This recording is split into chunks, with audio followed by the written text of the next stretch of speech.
So recently, fans of Super Saiyan 3 have really been going through it. Probably one of, if not the biggest Dragon Ball YouTuber right now, Carthu's Dojo, made a video discussing why he believes Super Saiyan 3 to be both mid and overrated. And while he makes some fantastic points in the video, I ultimately don't agree with his major conclusions. So today, I thought I'd go over why I actually like Super Saiyan 3, at least from a narrative standpoint, and maybe address some other ways to look at the form within the story. Super Saiyan 3 fans, think of this as your retribution for that other video if you're feeling down about your GOAT. If you do like Dragon Ball stuff like this, make sure to like and subscribe, and maybe even become a channel member. My channel members got to see this video early, and you can too.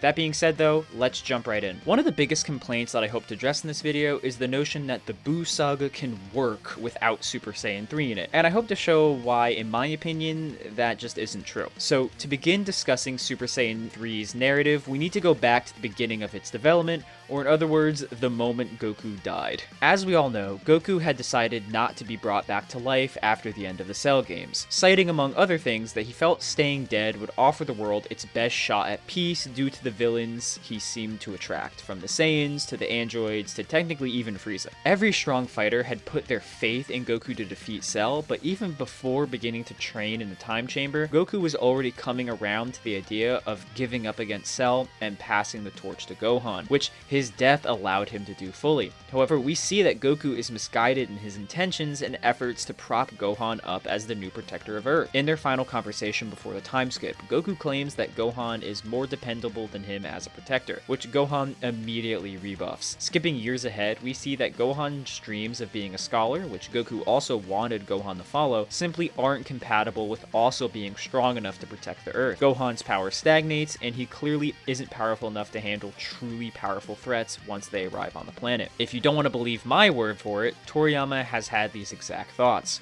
Just like Goku, he wanted Gohan to take a leading role, but he simply wasn't cut out for it. So, of course, Goku returns coincidentally at the exact same time as another threat arriving on Earth, and immediately Goku's first previous mistake is getting challenged. Buu is a threat completely independent of Goku. It has nothing to do with him, but is a threat to the Earth all the same. Thus, he jumps right in again, ready to take the role as Earth's defender along with Vegeta and Gohan. As I just mentioned, Gohan shows he's really a liability at this point, but at least Goku has Vegeta, right?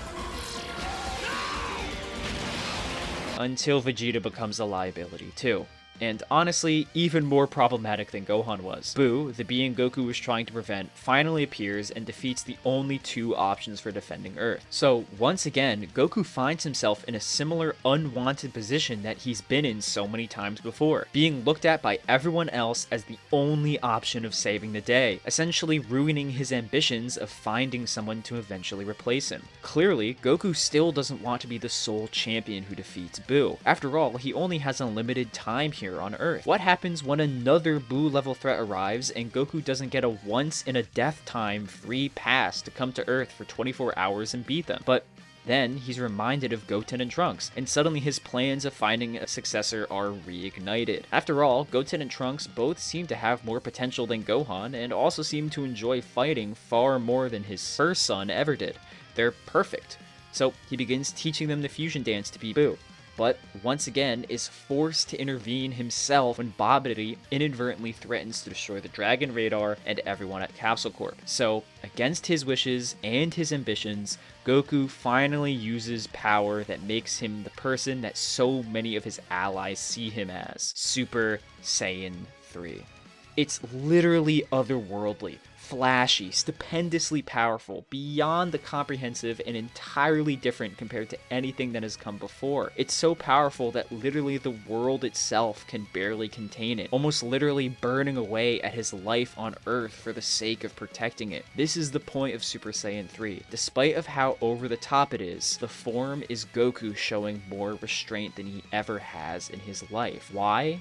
Well, clearly, with this form, Goku could have beaten Buu, but he chooses not to, because beating Buu now only saves the Earth in the short term, not the long term. However, In this act of forethought, Goku does actually make another vital mistake, and it's simply that Goten and Trunks aren't right for protecting the Earth either. Potential and willingness are fantastic, but without maturity and restraint, they are nothing. As Gotenks, they surpass Goku's potential and achieve the same form that was capable of beating Buu. However, unlike Goku, they lack the maturity and experience to properly finish the job once put in the position, and burn through the ridiculous godly power of Super Saiyan 3. In other words, they showed that they weren't capable of defending the Earth, even with the greatest Saiyan power possible. For Goku, Super Saiyan 3 represents restraint and maturity as a warrior, while for Gotenks, it's the opposite. With Gotenks incapable of doing the job, Gohan once again steps up as the savior and is unable to follow through, like we talked about at the start, which eventually takes us to the final appearance of Super Saiyan 3 in the manga, Goku versus Kid Buu. At this point, Goku attempting to find a protector and savior of Earth aside from himself has created Kid Buu, the violent, mindless personification of any threats to the Earth in the past, present, and future. And for a final time,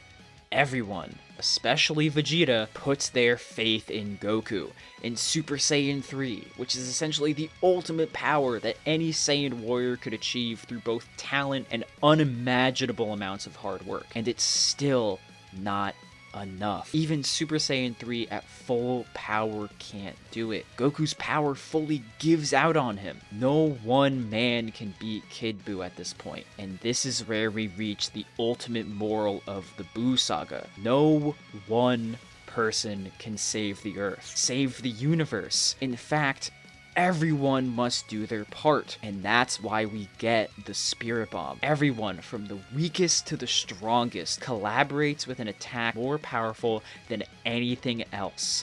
Something strong enough to finally beat Buu. Ultimately, this is why I like Super Saiyan 3 narratively. Even more so than some other forms, it not only pushes the characters and their arcs forward, but also pushes forward the overall narrative of the entire story and its morals. Look, I get why you might not like Super Saiyan 3's design or don't like how it's never won a fight, but personally, I think its spot in the story is irreplaceable. If Goku was Super Saiyan 2 showing restraint against Fat Buu, or in Super Saiyan 2 against Kid Buu for the entire time, I think neither one of those moments would work as well, and everything following them would also kind of just fall apart as a hard-hitting moral of the story. And so, that's why I think Super Saiyan 3 is underrated.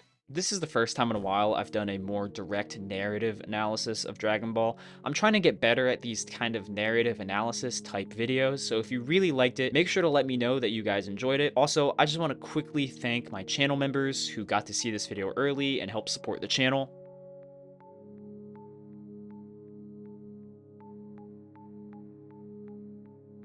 And if you disagree with my takes, let me know how I was wrong in the comments down below. See ya.